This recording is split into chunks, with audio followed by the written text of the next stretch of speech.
Allahumma salli ala Sayyidina Muhammad wa ala ali Sayyidina Muhammad wa barik wa sallim.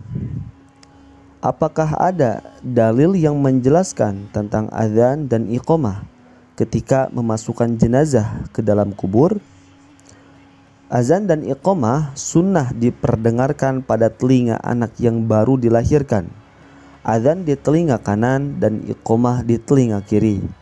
Hal itu karena dikatakan bahwasanya bayi yang diazani dan diiqamahi tidak akan diganggu oleh jin, dan supaya yang pertama kali didengar oleh telinganya sewaktu memasuki alam dunia adalah zikir. Dan syarat muadzin harus seorang laki-laki muslim, dan bayinya juga harus bayinya orang Islam.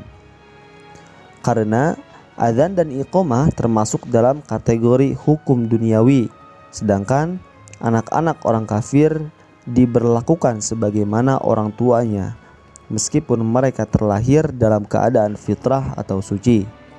Dikatakan dalam kitab I'anah bahwasanya mengazani mayit ketika dimasukkan ke dalam kubur itu hukumnya tidak sunnah, berbeda dengan pendapat ulama yang mengatakan kesunnahannya, karena menyamakan keluar dari dunia dengan memasukinya. Imam Ibnu Hajar dalam kitab Syarah Ubab berkata, "Saya bimbang terhadap masalah ini. Akan tetapi ketika memasukkan mayit ke dalam kubur itu bertepatan dengan azan, maka diringankan dari pertanyaan kubur." Sayyid Toha bin Umar ditanya, apakah ada dalil yang menjelaskan tentang azan dan iqamah ketika memasukkan mayit ke dalam kubur?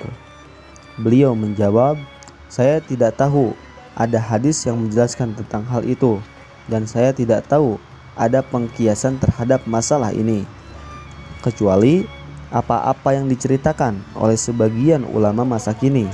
Barangkali mereka mengkiaskan masalah ini dengan masalah disunnahkannya azan dan iqamah di telinga bayi yang baru dilahirkan, seakan-akan mereka berkata, kelahiran adalah awal keluar menuju dunia, dan kematian adalah keluar dari dunia. Dan dalam masalah ini perlu ditinjau ulang atau tawakuf, meski sebenarnya masalah sejenis ini tidak perlu dianalisa, yakni mengkhususkan azan dan iqamah.